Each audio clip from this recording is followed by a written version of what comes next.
my baby. Hello, my ragtime gal, razzmatazz. Ra-ta-ta-ta-ta-ta.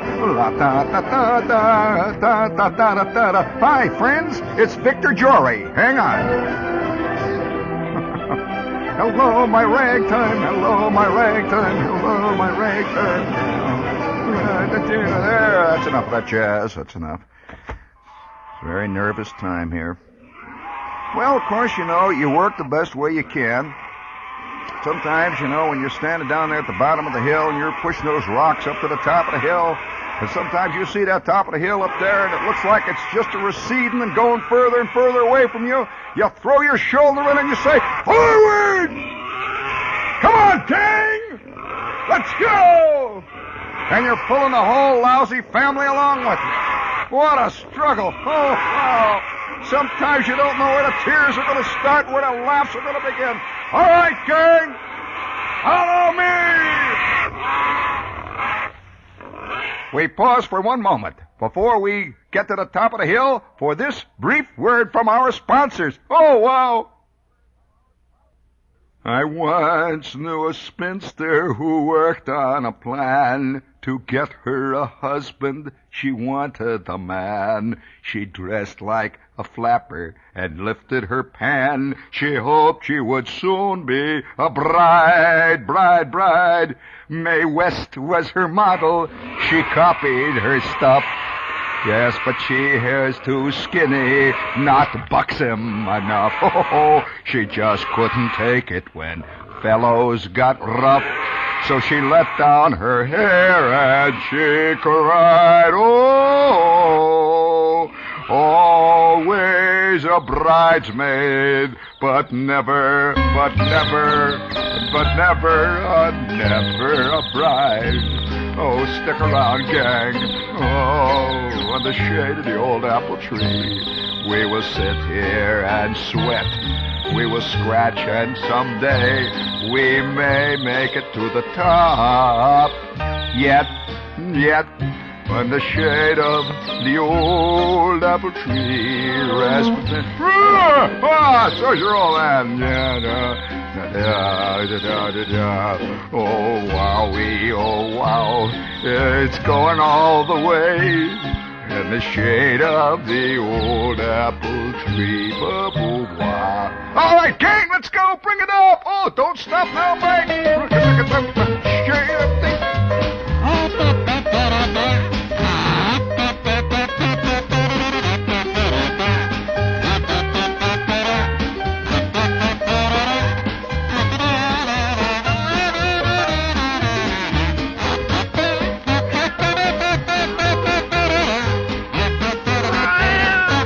Cut it out! Let me blow this thing myself.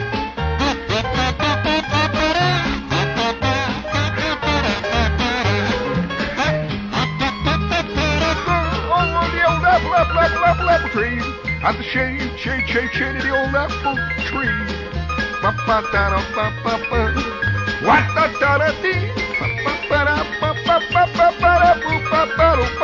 On the shade of the old apple tree. Oh boy, what stuff happened there? Hold on, gang. Hold on. The machine's winding down. Wait a minute. Have you ever had the feeling that Sammy Davis Jr. is wound up? They plug him in the morning and recharge his batteries. Oh, gang, there's nothing that recharges the batteries of a radio show quicker than a couple of quick infusions of commercials. Here they come. What's the matter? Don't you like surrealistic radio? Huh? That's the trouble with most people. Earthbound. Mudbound. Oh, come on. I don't mean you. You know, I'm not going to be...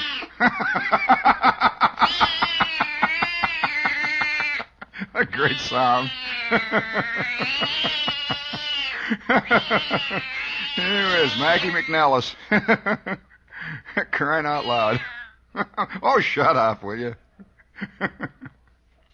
Oh, gee whiz, you know. After all, what is life but a little kick now and then, you know, a little fun.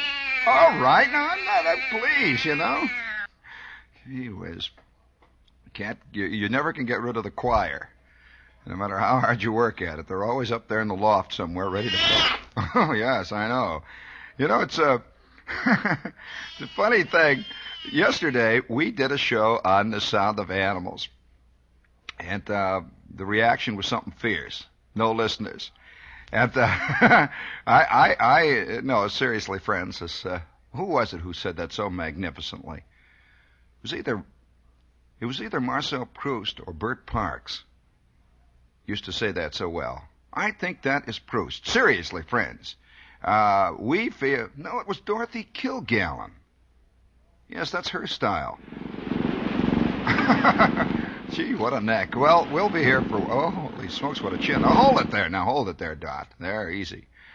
See, we get these things going. You never know what's going to happen. But I felt that we ought to do another show that relates to the sound of animals and the sight of animals and the involvement that man has with animals. Now, there are certain involvements that man has with animals which we will not bring out today. There are women and children, all kinds of people around. We won't mention any of that. However, I will say this about the relationship that man has with animals. It is not very well recorded. Now, I'm not talking about physical tape, electronic recording. There's a lot of that around. I say, however, that when we talk about animals, people immediately say, "Oh, he's going to talk about dogs."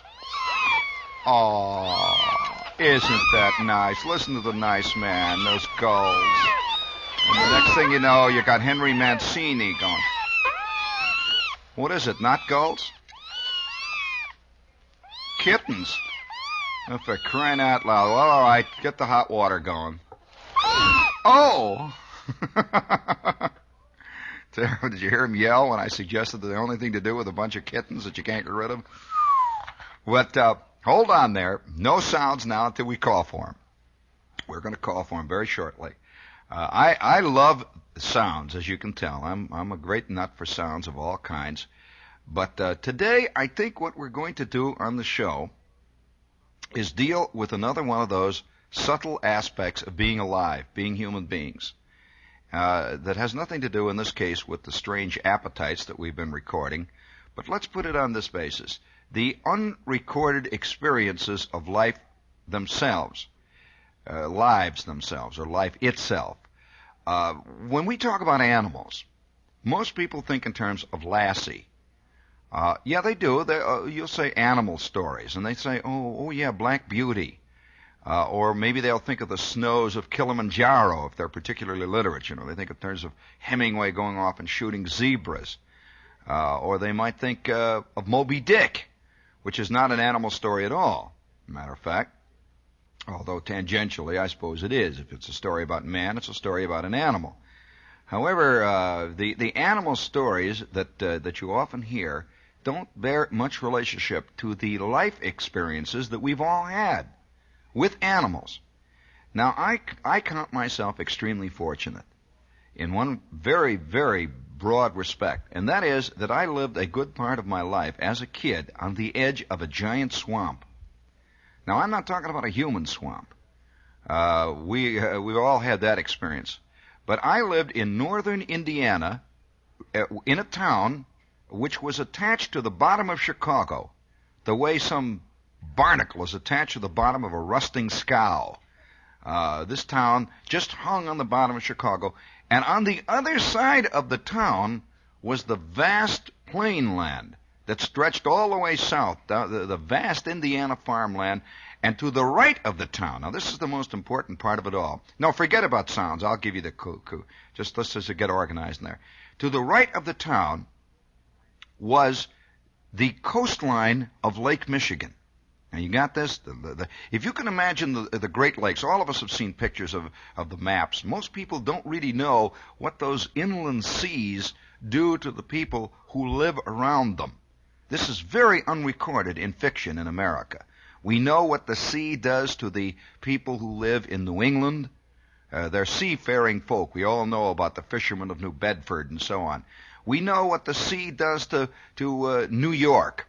all the immigrants and the great Coney Island, vast stretches of Long Island bays and inlets. We know what the sea does to California, but does anyone record what that great inland sea, Lake Michigan, does to the citizens of northern Indiana?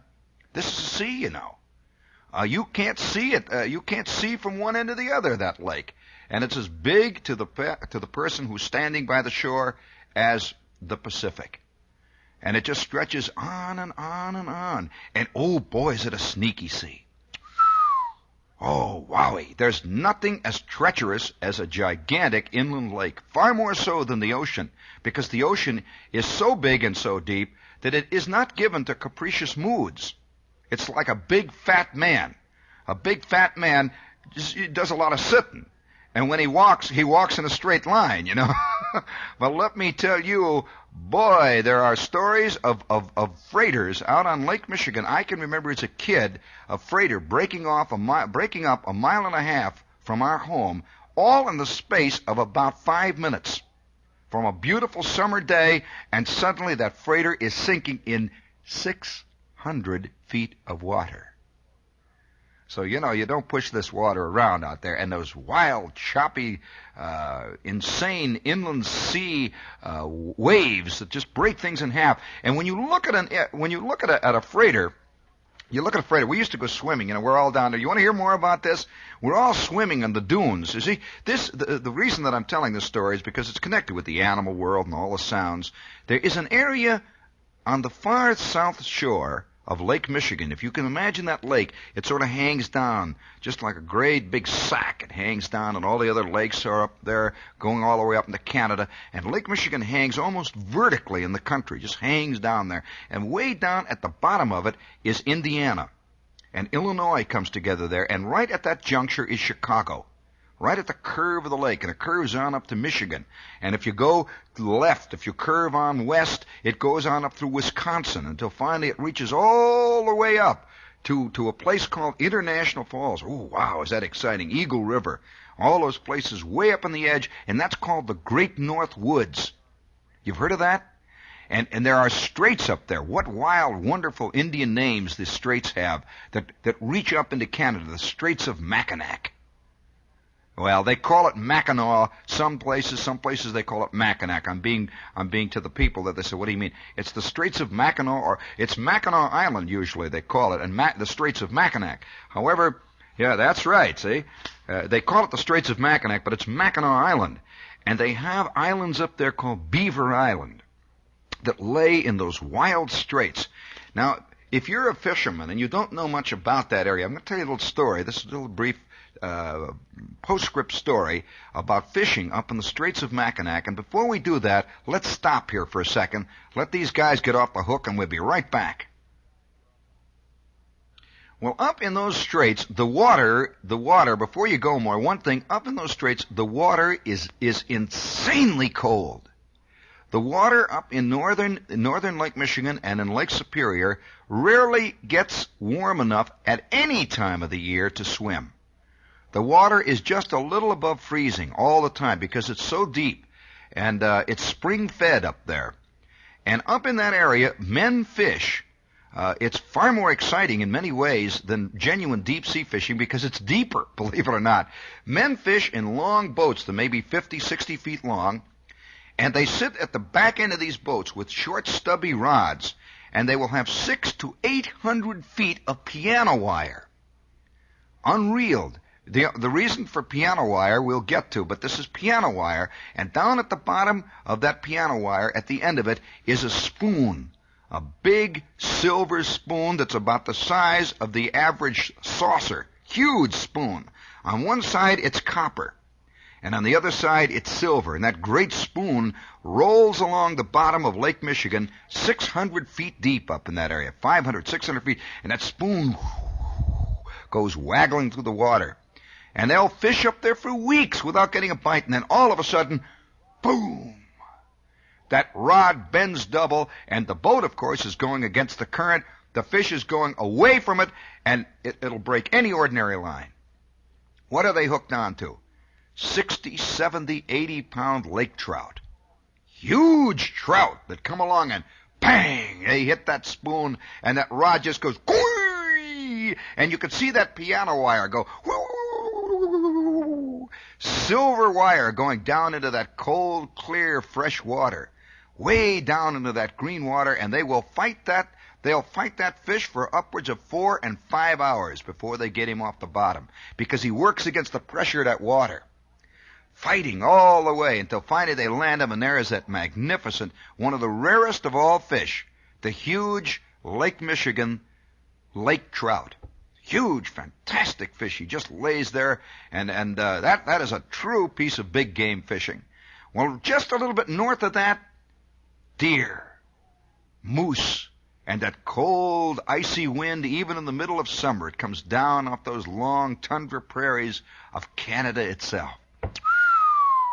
Well, now, way down on the southern end of that lake, which is about 500 miles long, 400 or 500 miles long, is a curving, arcing bit of sand that just arcs along the bottom of that lake, and that's called the Indiana Dunes.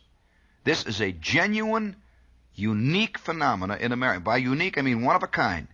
There aren't many dunes anywhere in the world. Now, people say, what do you mean? We got dunes. We got sand hills around. No, you know what? You know what a dune is? A moving sand hill. These are rare. There's only 4 or 5 places in the world where genuine geological dunes exist, hills that move. And I had a friend who had a home right in the middle of the Indiana Dunes, and his home was entirely swallowed up. Over the period of 4 years, this huge hill, 600-700-foot hill, just moved right across and just quietly swallowed his house. Gone. And I think one day when archaeologists are digging through that area, maybe 1,000, 2,000 years from now, they will find total houses, complete houses, buried, sucked in, swallowed up by the sand. Well, now another thing about this area that made it unique. Okay, Maury, one of the things that made this area unique, very interesting, was the animal world that lived there. And to this day, they still, zoologists and ichthyologists and so on, spend a good deal of time studying this area.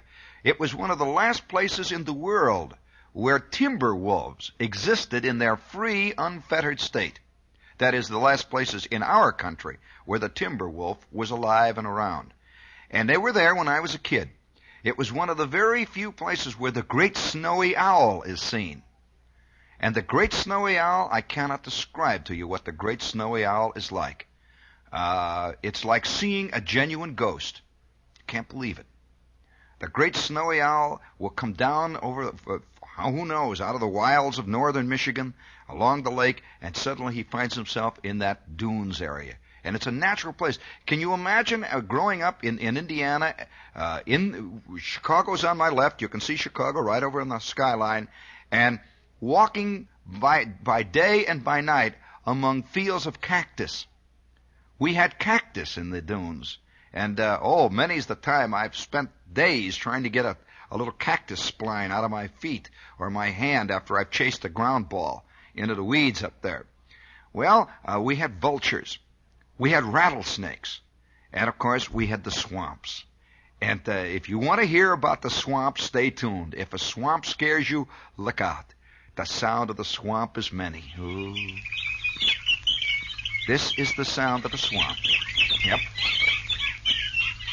Birds. That's the one thing I think about swamps. Birds.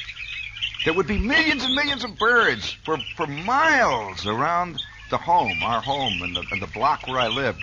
In fact, the school that I went to was right on the edge of that big swamp that ran all the way on up to the Michigan border. Mile after mile of cattails and dark water, little sand hills, great arching oak trees, and elms, cottontails, and the birds.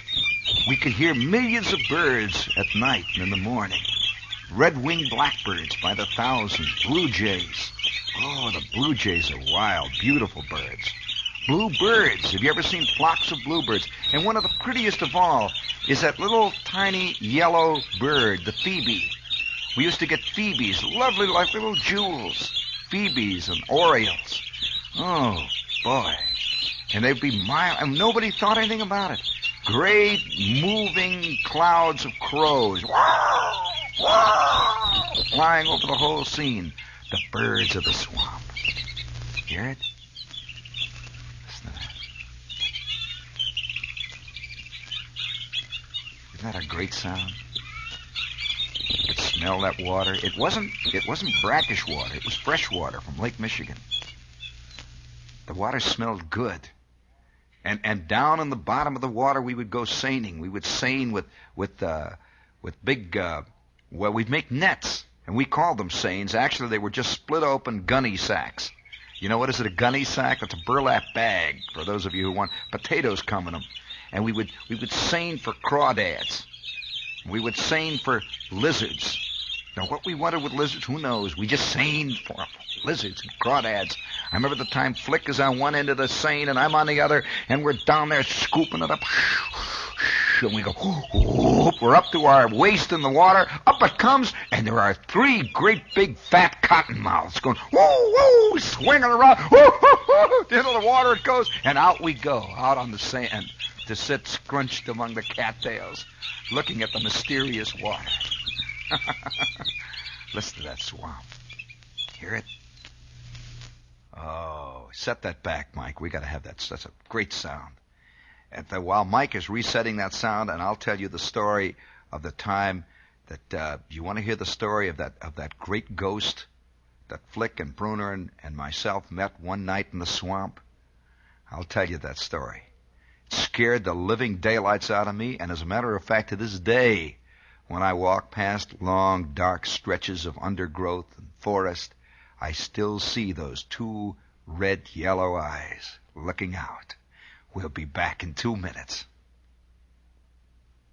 Well, we would spend our Saturday afternoons, you know, that's one of the things that I consider myself fortunate about. That I always feel a little sorry for guys who grew up in the confines of an urban existence, whose idea of a big afternoon was to go to a movie, whose idea of a fantastic afternoon was to get taken to a musical by Mama. Whenever they thought in terms of, they thought of something called the country. Have you ever heard that phrase? Kids talk about going out to the country. Well, that meant nothing to us, you know. We didn't live in the country. We didn't think so. We lived where the swamp was as natural a part of our world as the subway is to the world of a kid in New York. I don't think a kid in New York thinks of himself as living in the city. Capital. He just, you know, he's here. It's just as natural. They don't use those phrases really as much as they used to, actually, I suppose, because the differentiation between the country and the city is not as clearly marked nor defined as it was then. So when you go up to Connecticut, you're not going to the country. The word is used in a very different context today. Connecticut is an extension of New York. It may have more bushes and more trees, but it's got the same drugstores. It's got pretty much the same Merritt Parkway world. It's got the same Howard Johnsons. But in those days, there was a genuine swamp. No roads through it, remember. That's genuinely the country. They didn't have it marked off with a big bridge over it. It says bird sanctuary that way. This was just a wild place that nobody went to. And it stretched on endlessly, mile after mile after mile along the shores of Lake Michigan. Now, as it got closer to the lake, it got more and more hilly, until suddenly, right on the actual edge of the lake itself, there was a gigantic explosion of the magnificent dunes. Now, these are enormous sand mountains that stand up in the air there, maybe 5, 6, 7, 800 feet. And they're genuinely sand mountains. And up, you can just see scrub pine growing all up the side of them. And little stunted oak and one thing and another, but it's all this beautiful, brilliant, white, yellow, golden sand. Not grass, but sand. And we used to run from the top of one of these things, 5, 6, 700 feet, straight down. You could hardly remain standing because they'd come down. And we would climb at fantastic effort, sweating, struggling in the sand, until finally we'd get way up to the top. And it's hot, you know, it's summertime.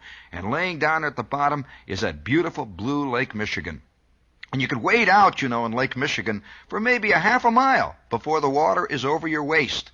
and you'd go over little sand bars, and you'd see the perch swimming down on that clear crystal white sand below your feet. It's not like swimming in the ocean. The water was as clear as crystal. The sand was as white as snow. There were no weeds. There weren't even rocks, just sand on the bottom of that thing. And sometimes when the water was still, it looked like there was no water at all.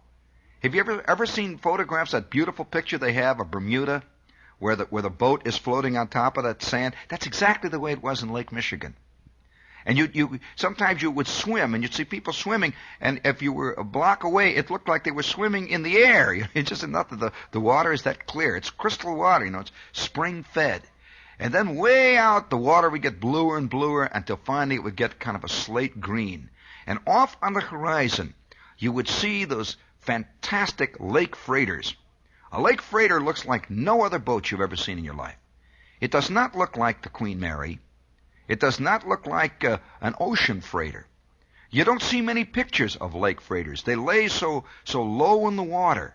And they're really just a whole series of tanks welded together. They stretch some of those boats, In fact, I think, I've heard the rumor, whether it's true or not, that the longest boat in the world, the biggest boat in the world, is a Great Lakes steamer. It is a boat that carries iron ore from up in Minnesota down to the steel mills. This thing is, maybe 1,500 feet long. Fantastic boat. And they would lay across the whole horizon. We'd see them out there moving across. And they're just like a thin line. And then at each end of the line, you'd see little cabins sticking up.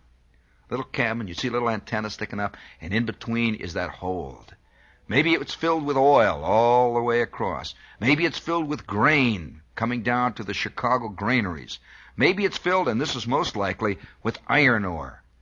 And boy, when those things would get hit by those lake storms, sometimes they'd break right in half with all that iron ore, all that fantastic weight, and they'd go to the bottom in a second. Boom! Down they'd go.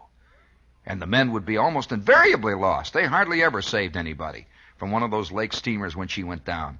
But we could see them going across the horizon, a long line, just going from left to right and from right to left.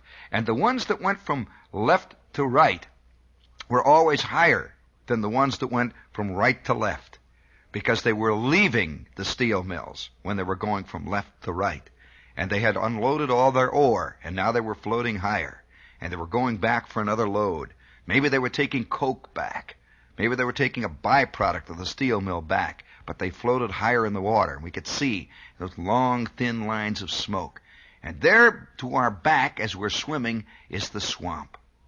Is the swamp and those long, rolling hills of the sand dunes reaching up, and those skulking timber wolves, and the great snowy owls, and the cottonmouths, and the birds.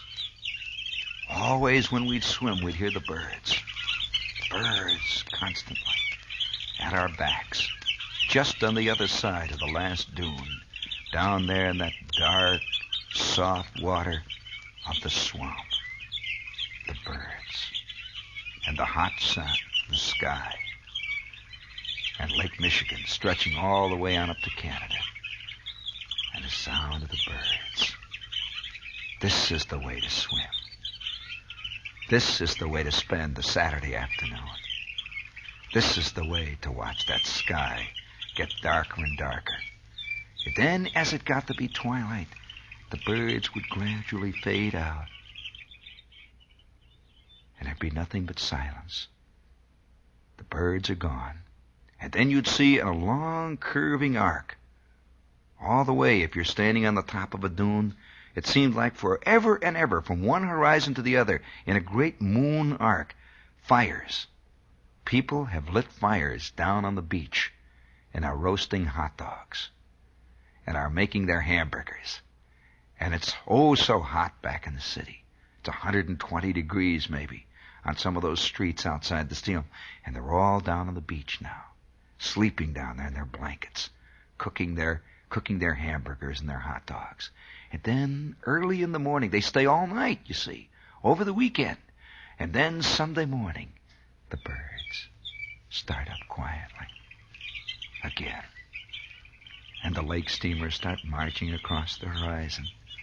and the sky gets blue, the sun comes up, and the first people start going down to the water to swim in that crystal stillness, and the birds. The Indiana Dunes. Now you understand why they made such a fuss about them in Congress? Why they were fighting and yelling, and to this day they're trying to preserve them? There's nothing in the country quite like it. Those birds. There. You liked that, didn't you? Boy, we'll be back in 2 minutes. Well, you know, we had all kinds of things we do. Do you want to hear more about the dunes? One of the best things that was really part of going to school in that area was the first day. The kids used to go out, the first big day. It's still cold. Oh, it's 100 degrees below zero. But because it's March or April, the kids begin to get the itch, and they go down to the dunes. They knock off school for a half a day, and they split out and get into somebody's car, somebody's hot rod or something, and drive out to the dunes, just laying there after the winter. Boy, I'll tell you, there's nothing more exciting than to see the summer begin in a place like the dunes, where you can really see it. You can really see it. All way out in the water, you can stand up on the top of those dunes, and you can see far out the ice floes. That's something you miss here in the ocean, But Lake Michigan, during the depth of the winter, freezes practically, miles and miles out. And then in the springtime, that ice breaks. One of the biggest things that used to happen around that part of the country was when ice breakup time came, and the first spring steamers came in. The first steamer would come in from up around Minnesota somewhere, Duluth, and you'd know that spring is on its way. You could see those big ice floes like icebergs floating miles out. Big, long, white, thin lines sticking high up in the air some places. And we'd stand up on top of the dunes with that icy wind blowing. Oh, boy, that icy wind is coming down out of Canada, and yet the sun is hot on the back of your neck. You feel that sun, and it's springtime, in spite of the fact the temperature is now 31 degrees. And the water is just quietly rolling in down there. Not a soul. There isn't a beer can. There isn't a thing for miles. And off to your left, you can see the thin, wisping smoke of the steel mill reaching up into the sky. And I remember one particular day, 4 or 5 of us, me and Flick and Bruner and Schwartz, took our afternoon off and went down to the beach, down at the big old dunes beach, and the temperature, oh boy, it was bitter cold. But it was so sunny and so wonderful and so spring. And you could hear off in the distance the very first, one of the most fascinating things that happens in a place like the dunes is that you can see the very first beginnings of the nesting. You can hear the very first birds, because one of the first things that happens when winter goes, the birds come. Now, you don't see much of that in the cities, primarily because we're in the cities, And the kind of birds I'm talking about are not city birds. Red-winged blackbirds do not come downtown in the Loop in Chicago. Have you ever watched the red-winged blackbirds fluttering among the cattails? Oh, what a sight. Gee, the little flashes of red, ding, ding, ding, ding, and you see those big, beautiful birds, those red-winged blackbirds. One of my favorite birds, by the way, that magnificent yellow beak. And right at the very crack of spring, it's not even spring yet, it's still winter, we can begin to hear the first birds. There they go. And I think it's the birds that made the kids go mad. Because the kids were like birds, They began to feel the same urge. And we're standing up on top of that hill. And 5 minutes later, with the birds twittering at our back, we're standing right on the shore of the water. We're looking at the water coming in, rolling in over that golden sand. And way out on the horizon, the ice floes. It's March, maybe the first week of April. And the first steamer maybe came in a week, 2 weeks before. And we're watching that water roll in. And then Schwartz says, I'm going to take off my shoes. And the next thing you know, Schwartz is walking in that ice-cold water. Oh, boy, it's like a dry martini. I got my shoes off, and I'm, whoo! Flick's got his shoes off, and slowly we begin to work out, edge out. And the next thing you know, somebody's in. I think it's Bruner, maybe Bruner. He was the type. Is back, and he said, I'm going to take my pants off. And 5 minutes later, all 5 of us are out in that ice-cold, fantastically brittle water, swimming, yelling, hollering, squirting water up into the air. We were with the birds. Oh, boy. And, of course, 5 minutes later, all of us are at home in bed, eating Vicks by the pound. Oh, we'll be right back. Oh, I'll tell you, there's no medium in the world, if I may be just a little bit chauvinistic here about this medium. There is no medium in the world that can reproduce that feeling like radio. I have read stories about the dunes. Poor guys try to write about it. You know, they write essays and stories about it. I have seen movies. They did a beautiful television documentary on the dunes. But you know what you miss with those documentaries? I don't know what it is. Maybe it's the poetry. You miss the poetry of it. All you can see are the hills or the trees. And on that little 12-inch screen or that little 24-inch black and white screen, it's, you know, you say, gee, isn't that nice? Isn't that fine? Isn't that lovely? But you don't sense the uniqueness of it.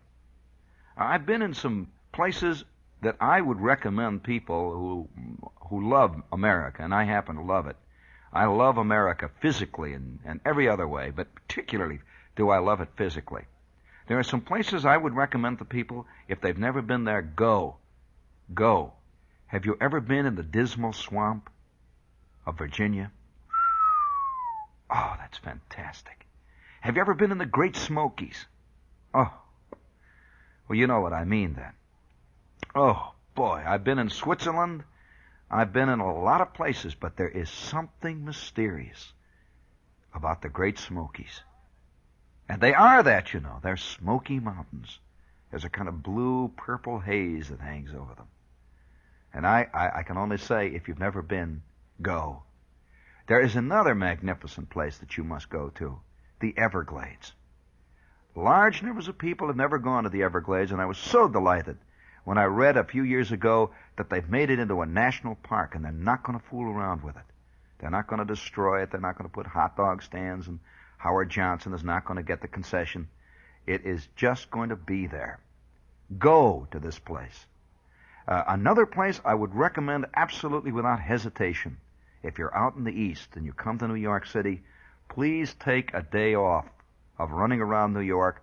Go straight north, and go to Bar Harbor, Maine. And when you get up in Bar Harbor, it's only about maybe an 8-hour drive from New York. It's only a 2-hour airplane trip. But you get to Bar Harbor, you go to the Cadillac National Forest, which is all the things that you've ever dreamed that the rocky coast of Maine should be, but never quite is. Unbelievable. Magnificent, those lakes laying down there at the bottom of those fantastic mountains. The highest mountains on the eastern seaboard, just reaching to the sky with those strange little scrubby trees. And the moose, there are moose there, you know.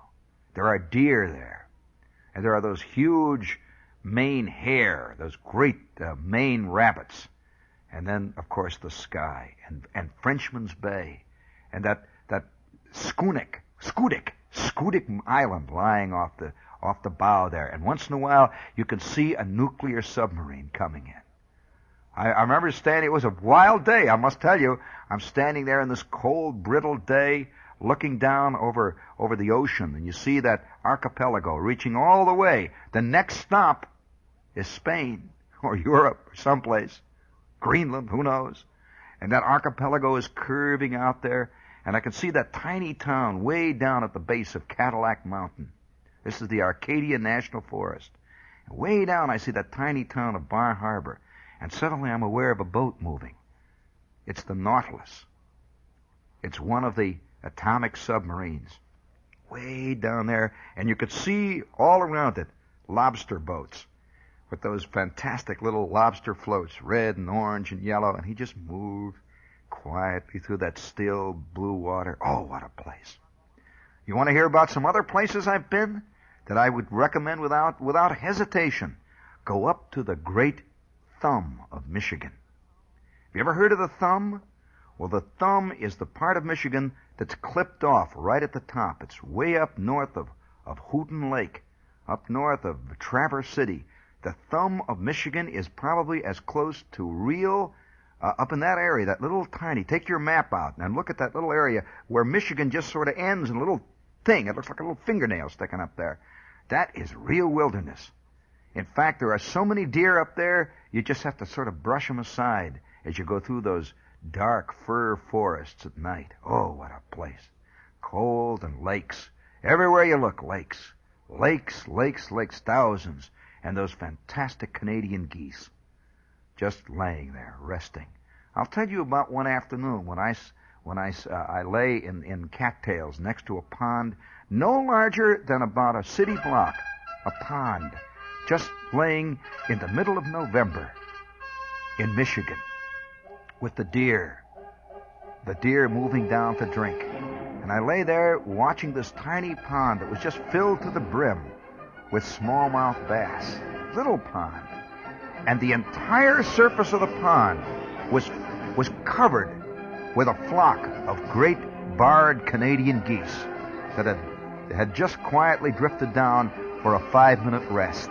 The entire surface, there must have been 500 of them, all floating into the wind, facing the same direction, like a whole school, a whole fleet of galleons, those high arching brown and white curving black necks, and all of them just laying there silently, facing into that north wind.